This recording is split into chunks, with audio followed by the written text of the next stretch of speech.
Hey, True Believers, Chris Mack coming at you today with Spawn #1. I thought long and hard about it, and I have a hard time. Let me know if you guys have this issue, but after you've bought a comic, so in my case, this would be Spawn #1. After I've read it, I have a hell of a time wanting to take it out of the Mylar bag. So I'm afraid the more you take it in and out, you have to risk fingerprints.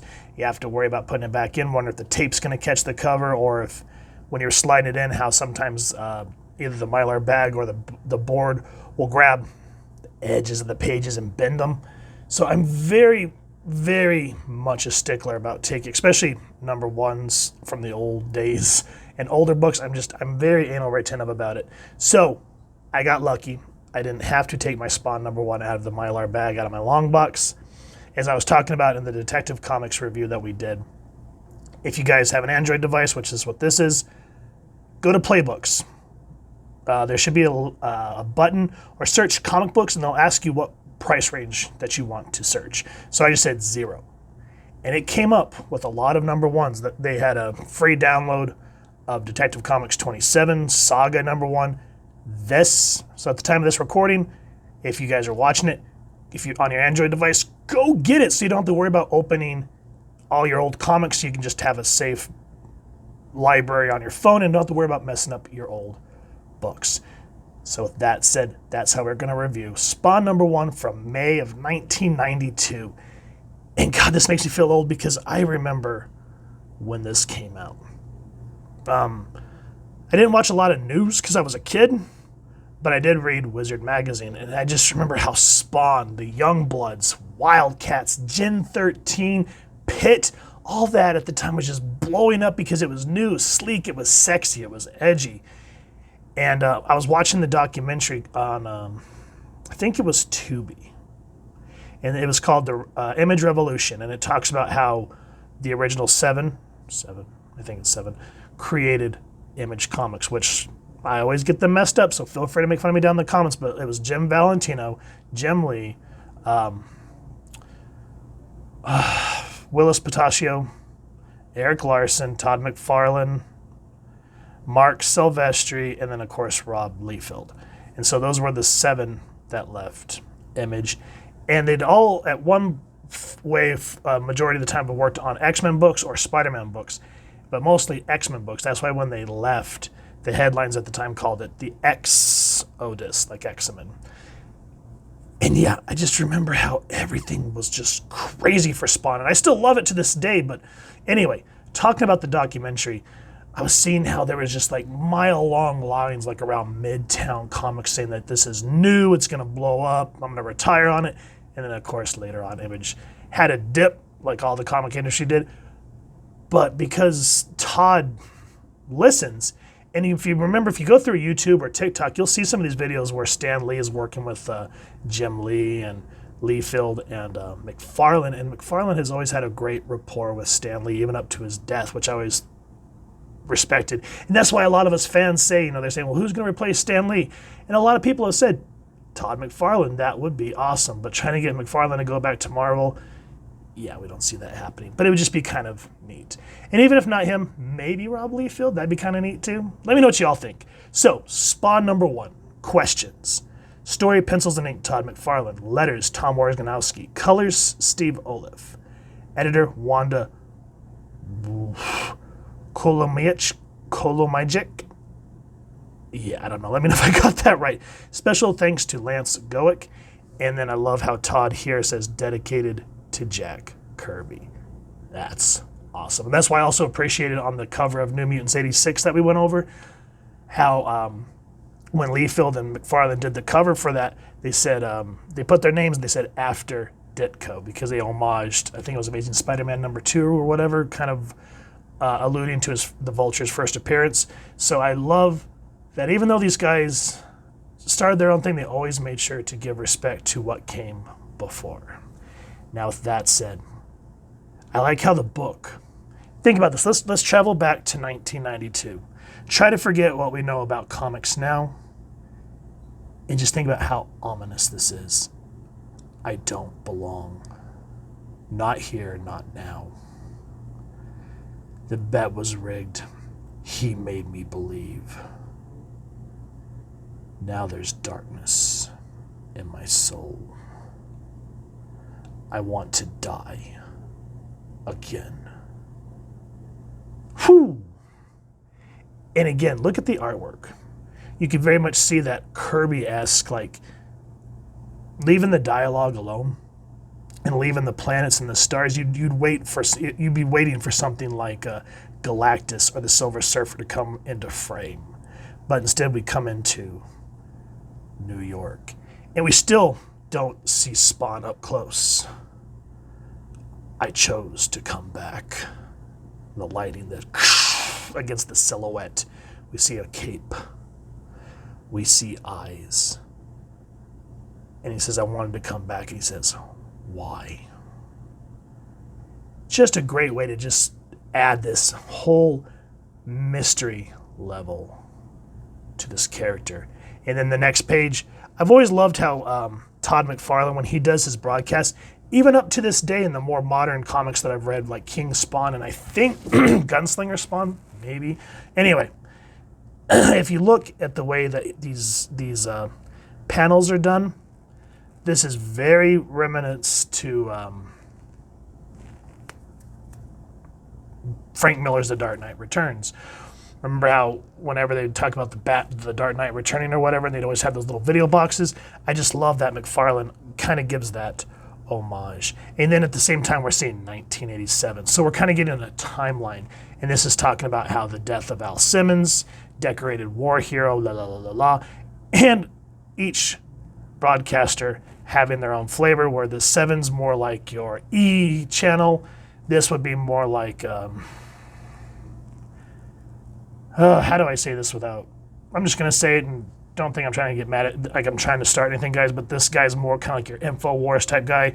And then, of course, the more regular mainstream, it even says CNN there. And they're all taking their takes on the death of Al Simmons. They're just reporting the facts, talking about government cover-ups, and he even says, though I'm sure that Colonel Simmons was a man of courage and integrity, it's the government's boy club attitude that appalls me. And then this guy is talking about, and the lovely Wanda Blake was absolutely divine in a disarmingly simple jet black Giovanni original. So you can kind of see the different takes that each broadcast has. So this is 1987. Moving on. I remember there was someone to love, someone to hate. And I was something special, and proud of it for a time. Then they turned on me. He turned on me. I remember dying. And we just get all these different panels of what Spawn started. Remember, we've seen flashes. We see Malbolgia for the first time. We see Wanda. We see Jason, when was his name? Or whatever. He goes, damn his lies. He accepted the deal on his terms, his rules, his way. And somewhere in time, he busts a gut laughing. And then after all that, we finally see our main character in full view. And he goes, who's this woman? If I could find her, she'll know who I am. And then, of course, we get the 90s splash page, which we're going to kind of bypass. And then we get the first appearance of Sam and Twitch. And they're talking about a high-level gangster being thrown from a window with his heart ripped out and shoved in his mouth.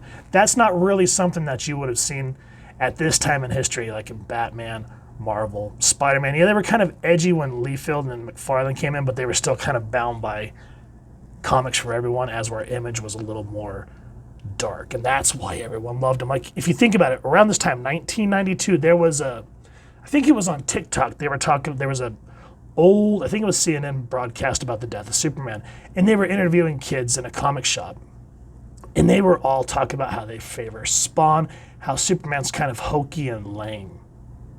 And that's why at the time Dan Jurgensen and the Superman team decided to kill off Superman to show everyone a world without Superman. So even though we got these new, edgy, awesome superheroes, there's a reason why we all still love Superman, Batman, Spider-Man, why we need these characters that still have heart and uphold something, as where Spawn wants to right wrongs, but he's having to overcome a lot of evil in his life. So you can see that he tries to use these powers to save this woman that was about to get mugged, amongst other things. And this guy says, oh, that's hard. He goes, you crazy MF? Nobody jerks with me. Fat boy, you're way out of your league. And we just see this little flicker from Spawn's finger. And lovely line work there as he destroys them. But then he starts to have memories of his life about Wanda, how she keeps coming into his mind. He goes, this woman just keeps coming into my mind.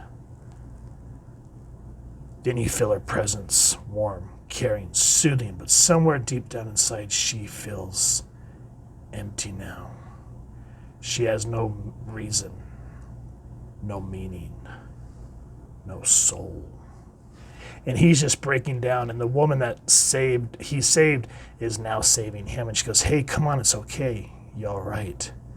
It's all over. And then we come back to the same newscasters, 1992.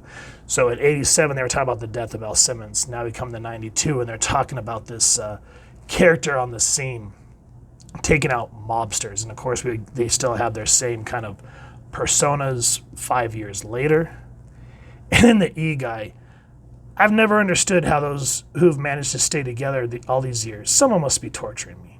And finally, word out of the New York is that there's a mystery man in the Big Apple. Only a handful of reports so far, but from what I can tell, our big bruiser has a fetish for Zorro. I mean, let's get serious. A cape. With the young blood fashions, and that's one thing I love too, putting the pin in this, is how even though in the Image office everyone kind of had their own studios, they still crossed over a lot. And so we're kind of seeing how the young bloods are sort of the big center superheroes of this universe. You know, fashions being all the rage. Why on earth would anyone try to bring back such a gauche and totally useless accessory? Now those spikes and chains, he has those, are simply darling. A perfectly riveting statement. So just kind of an interesting take. And then Spawn's talking about what has happened to me, and we finally get the reveal. And he goes, Jesus, what am I? Because we see how his face is destroyed. Sam and Twitch trying to figure out who's causing all these gang murders. And then Malbolgia, we finally see the devil of this universe. Simmons, if you think you've got problems now, I promise your troubles have just begun. It's just a great way to end the issue. And I just like how it says, next, the Violator. So we're like, what the hell's the Violator? What does that even mean? And of course we know now, but back then, just think of how exciting and into the unknown it would have been to read Spawn when it first came out. And how this book still holds up, 20-something years later, and why this is still a book that I hold near and dear to my heart, and why through all the creators that I love, like Chris Claremont, of course, Stan Lee and Jack Kirby, R.I.P. Todd is definitely one of the still main living artists that just knows how to make a product that you're going to enjoy, be it comics or action figures. And I think that's why I've always enjoyed him on both sides of that coin. So guys, if you've enjoyed what you've seen, please first and foremost support your local comic shop or wherever it is you like to get your comics and action figures, and grab Spawn #1. If it's still available, it's kind of hit or miss on, if you can still get your hands on this book. If not, as I said, Android, you can get a free download at the time of this recording. And if you've enjoyed this review, we really would appreciate if you take a moment to like, share, and subscribe. Helps the club channel more than you could possibly know. And if you wouldn't mind hitting that fancy little Violator bell next to subscribe, that way we can upload content, you guys get notified. Come to the channel, and we love talking with y'all and hearing your thoughts and feedback down in the comments below, or our social media pages, which I'll make sure to leave the links down in the description. So with all that said, I hope you all continue to have an absolutely amazing day reading, and happy hunting, true believers.